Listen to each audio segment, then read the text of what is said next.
Chers amis, bonjour.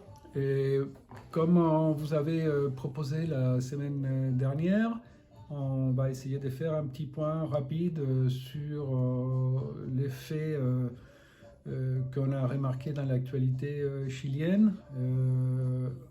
On va vous envoyer cette semaine la nouvelle newsletter du mois de février et dans laquelle vous allez trouver d'informations sur plein de domaines. Mais on voulait juste mettre en valeur deux faits qui se sont passés la semaine dernière. Euh, C'était l'incendie qu'il y a eu à Santiago dans l'hôpital San Borja, qui a consommé plusieurs étages du bâtiment et qui a nécessité l'évacuation de tous les patients. Il n'y a pas eu des décès à déplorer. L'activité s'est déclarée, le feu s'est déclaré apparemment au troisième étage de cet immeuble et, qui est vraiment dans le centre-ville de Santiago. Et donc il y a eu plus de 36 compagnies de pompiers qui sont arrivées sur place. Ça s'est passé à 6h30, 7h du matin. Vers 9h30, 10h, il y a eu l'apparition des premières autorités, dont le ministre de la Santé, M. Paris.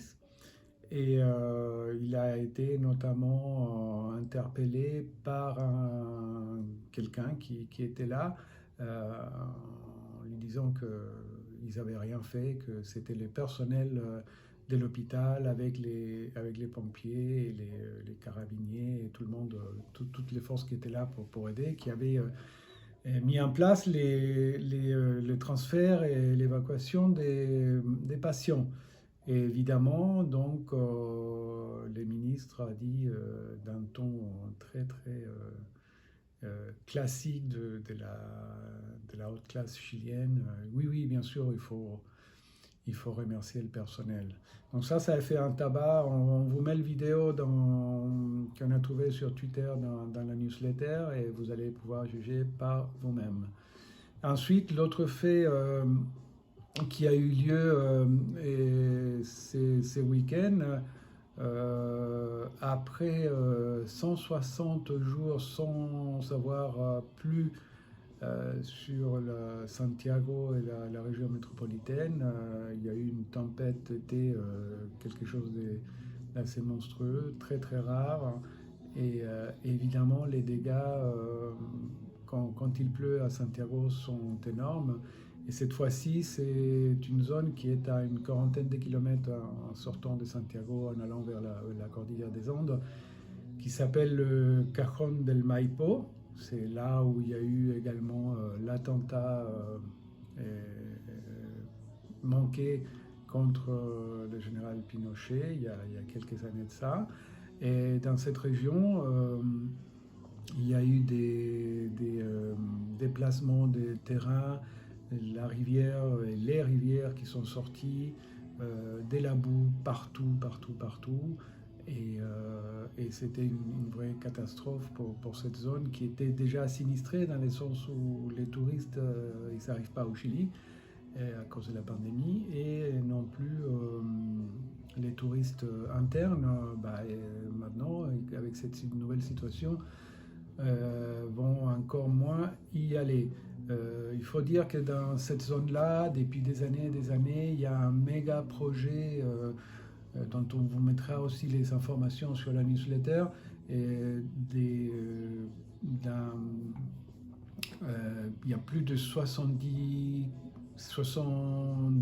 kilomètres, c'est ça, 70 kilomètres des tunnels qui sont faits dans cette zone-là pour créer une espèce d'usine à électricité avec l'eau du fleuve Maipo. Cette électricité, plus de 80% je crois, sera destinée à l'industrie, encore une fois. Et surtout, il faut savoir que ces fleuves-là, c'est celui qui fournit l'eau potable à Santiago, qui est une mégapole de 6-7 millions d'habitants. Et évidemment, comme l'eau est un bien privé au Chili, les compagnies qui sont en charge de la distribution de l'eau potable à Santiago, bah, ils commencent un petit peu à pétocher parce que évidemment l'eau du fleuve elle est complètement trouble à cause de la boue et peut-être à cause il y a d'autres raisons également hein, qui facilitent le fait que cette catastrophe naturelle ait eu lieu, c'est la déforestation et l'utilisation, les changements à outrance de la nature. Et puis que dès qu'il y a un phénomène naturel, bah, la nature elle répond à sa manière en faisant des dégâts énormes. Donc il y a un fond politique à cette catastrophe-là. On vous a compilé aussi des vidéos des gens, des usagers. Et puis voilà, ça c'est les deux faits principaux. Côté politique, bah, y a un nouveau record qui a été battu. Après 3 ans de gouvernement de Piñera, il y a 62 ministres qui se sont